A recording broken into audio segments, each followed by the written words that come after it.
колосится пшеница, золото земли. Вид простирается до самого горизонта. И люди, занятые уборкой урожая,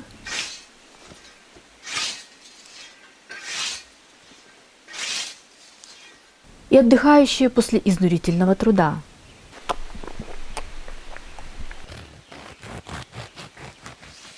Это работа Питера Брейгеля-старшего «Жатва».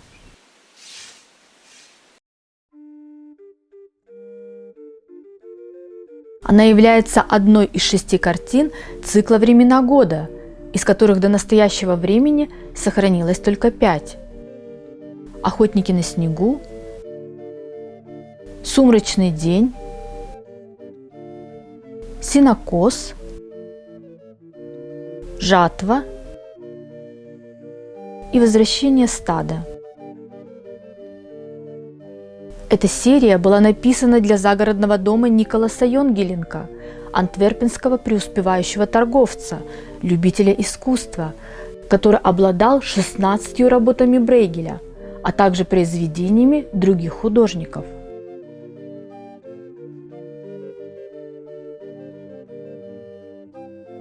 В частности, Йонгеленк заказал серию гравюр у успешного в то время художника Франца Флориса «12 подвигов Геракла» и «Аллегории». В противоположность работам Брейгеля, Франц Флорис, как и многие фламандские художники того времени, был последователем элегантного итальянского стиля с его обнаженными или одетыми в классические драпировки фигурами, утонченными лицами, традиционной композицией. Так за что же Николас Йонгеленк ценил работы Брейгеля, которые, возможно, некоторым его современникам казались слишком натуралистичными или даже вульгарными? Почему хорошо образованному горожанину были интересны изображенные люди, работа которых требует физических усилий и навыков, но не интеллектуального труда? В западном искусстве начала 15 века сложилась традиция изображения времен года и 12 месяцев. Один из самых известных примеров – великолепный часослов герцога Берийского, иллюстрированная рукописная книга 15 века. Наиболее прославленные изображения часослова – цикл «Времена года», состоящий из 12 миниатюр с изображением знати и крестьян. Их жизнь противопоставлена.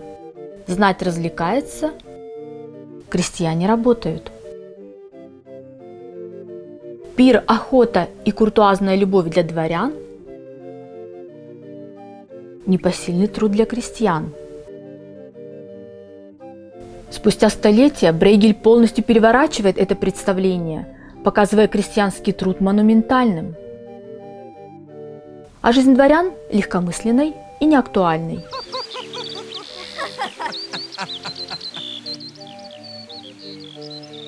Весь цикл картин показывает жизнь, связанную с работой на земле. Сцены не идеализированы, как и сами индивидуумы.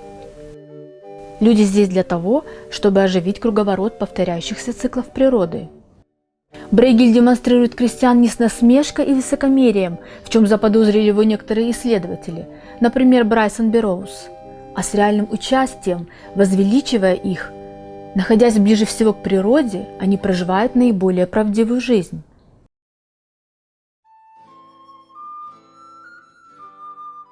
Композиция в работах Брейгеля на первый взгляд кажется незатейливой, разбросанной по пространству картины фигуры. Но при внимательном изучении я заметила одну закономерность. Главный персонаж или предмет помещен в центре, на пересечении диагоналей или на центральной оси картины. Сковорода, кража которой заставила безумную Грету спуститься в ад, или сноп сена на картине «Жатва». Посмотрите, с какой математической точностью Брейгель располагает колонну в центре композиции на картине «Нидерландские пословицы». В работе «Путь на Голгофу» фигура Христа теряется среди огромного скопления человеческих фигур, но именно он является сюжетным и композиционным центром. Композиция у Брейгеля достаточно продуманная, я бы даже сказала спланированная режиссура, которая ведет нас по задуманному сценарию, постепенно разворачивая сюжет картины. Пора соответствует лету или ранней осени, время уборки урожая. Мы видим работающих жнецов на пшеничном поле. Композиция картины увлекает нас за собой.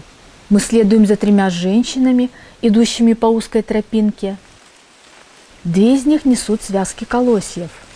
3 следует за ними, чуть отстав. Кажется, мы слышим трель птиц. Брейгель передает жару так, как никто до него ранее этого не делал. Мы следуем за возом сена, который выглядит как аппетитная буханка хлеба. Движемся мимо монахов, наслаждающихся прохладной водой и демонстрирующих свои ягодицы. Далее кучка людей, борющихся в игре за петуха.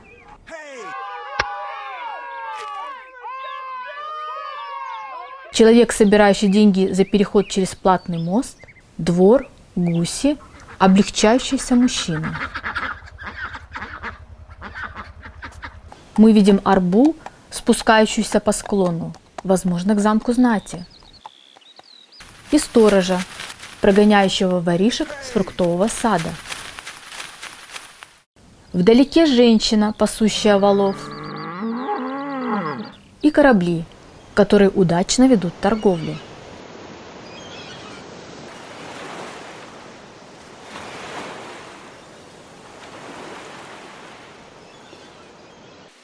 Одновременное изображение множества действующих лиц и событий дает нам ощущение непрерывности жизни. Мы возвращаемся к нижней части картины с водоносом, направляющимся к обедающей группе людей. На всей картине время течет размеренно и безостановочно, и только в этой сцене мы видим сиюминутный момент, стоп-кадр. 3 человек заметили наше присутствие и смотрят на нас. Мужчина, застигнутый врасплох, женщина с усталым умным взглядом наблюдает за нами. Еще один мужчина не донес ложку до рта и показывает своим видом, что наше вторжение нежелательно. Остальные не обращают внимания, каждый занят своим делом, режет хлеб, утоляет жажду, спит утомленный работой.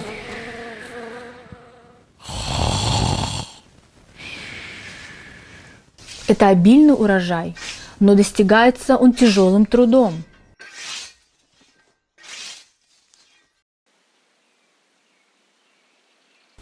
В этой группе людей для меня наибольший интерес представляет женщина в платье цвета пшеницы.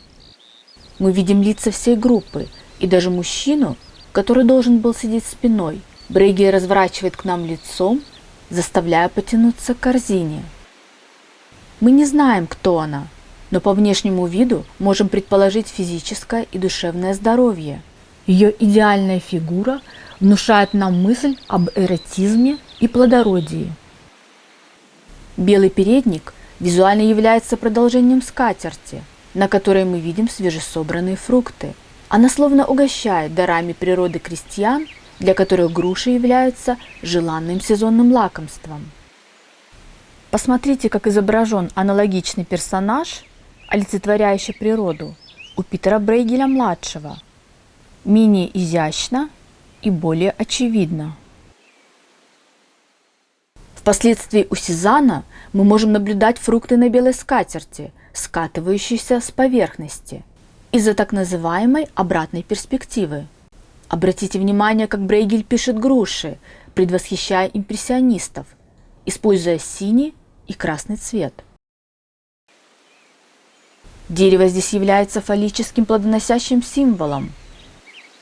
И крестьяне, расположившиеся у его основания, выглядят как символические корни. Это идеальный образ продуктивности человека и природы. Вместо того, чтобы использовать пейзаж как фон для библейской или мифологической истории, Брейгель делает саму природу самостоятельным объектом. По сути, это первый современный пейзаж западной живописи.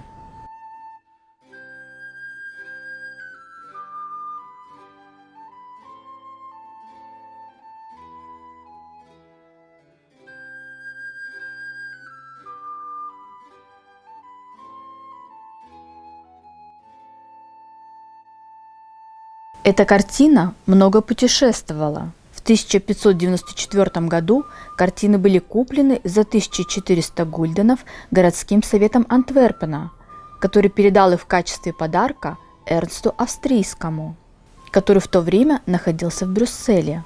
После его смерти в 1595 году картины переместились в Прагу к королю Богемии Рудольфу II. До 1662 года картины, которых, судя по описанию, осталось уже 5, принадлежали эрцгерцогу Леопольду Вильгельму Австрийскому, а затем до 1705 года императору Леопольду I. После смерти Леопольда I картины оставались в императорской коллекции в Вене. С 1809 года картина «Жатва» находилась в Вене и Париже у французского генерала, ученого и дипломата Антуана Франсуа Андреасси, который продал ее в 1816 году. После этого до начала XX века местонахождение картины было неизвестно.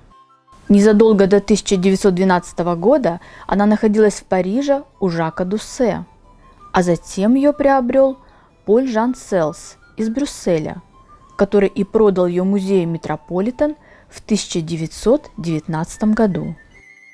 На момент покупки картины музеем Метрополитен полагали, что она была написана кем-то из последователей школы Брейгеля или, возможно, его сыном Яном Брейгелем.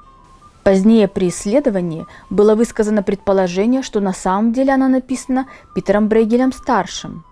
Это окончательно подтвердилось, когда была отделена 2,5-дюймовая деревянная планка от нижней части картины, под которой была обнаружена подпись, в точности совпадавшая с тем, как подписывал свои работы Питер Брейгель-старший.